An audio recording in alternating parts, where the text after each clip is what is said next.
हर हर महादेव। जय जय बद्री विशाल महाराज की। अब तक आपने उत्तराखंड में पंच प्रयाग और पंच बद्री की कहानी सुनी है। आज आपको कहानी सुनाते हैं उत्तराखंड में पंच प्रयाग की। उत्तराखंड की 5 प्रयाग में 6 नदियों का संगम है। पंच प्रयाग में हिमालय से निकलने वाली इन 6 पवित्र नदियों का विवरण यहाँ दिया जा रहा है।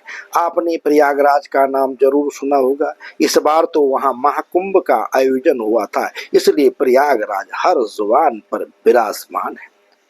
प्रयागराज उत्तर प्रदेश में है, जिसका नाम इलाहाबाद से बदलकर प्रयागराज किया गया है। प्रयागराज गंगा, सरस्वती और यमुना का संगम है। लेकिन यहाँ बात हो रही है उत्तराखंड के प्रयाग की, जहाँ एक नहीं 5 प्रयाग है और उत्तराखंड में इन्हें पवित्र पंच प्रयाग कहा जाता है। 5 प्रयाग में हिमालय से निकलने वाली 6 नदियों का संगम है, जो उत्तराखंड में देवप्रयाग से गंगा नदी कहलाती है।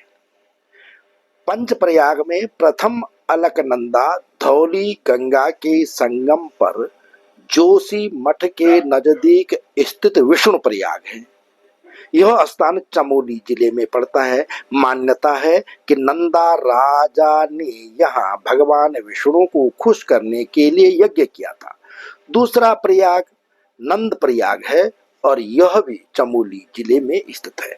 नंद प्रयाग में अलकनंदा और नंदाकिनी नदी का संगम है। नंदाकिनी नदी जो बद्रीनाथ मार्ग पर कर्णप्रयाग और चमोली के बीच स्थित है। मान्यता है कि नंदा राजा ने यज्ञ किया था। नंद प्रयाग का नाम राजा नंदी के नाम पर ही पड़ा, जिन्होंने यहाँ भगवान विष्णु की तपस्या की थी।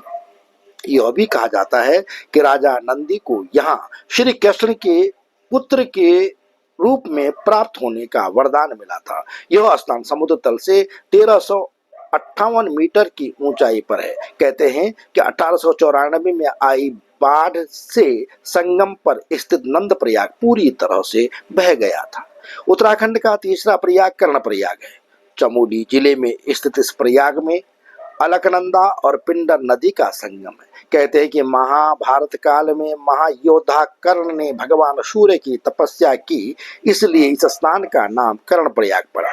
यह भी कहा जाता है कि 1894 की बाढ़ में मूल कर्णप्रयाग ध्वस्त हो गया था, बह गया था, तबाह हो गया था। चौथा प्रयाग रुद्रप्रयाग है। यह प्रयाग केदारनाथ के दरबार से आने वाली पवित्र मंदाकिनी नदी और बद्रीनाथ से बहकर आने वाली अलकनंदा का संगम है।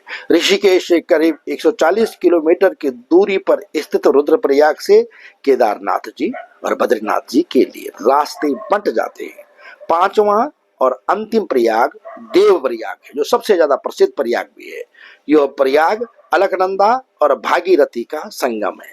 भागीरथी उत्तरकाशी के गंगोत्री से प्रकट होती है और टिहरी के देवप्रयाग में बद्रीनारायण से आने वाली अलकनंदा से मिलकर गंगा के रूप में धरती को धन्य करती है। इसे पंच प्रयाग में अंतिम और सबसे प्रमुख प्रयाग माना जाता है। ऋषिकेश से बद्रीनाथ तथा केदारनाथ मार्ग पर पड़ने वाला यह सबसे पहला प्रयाग है।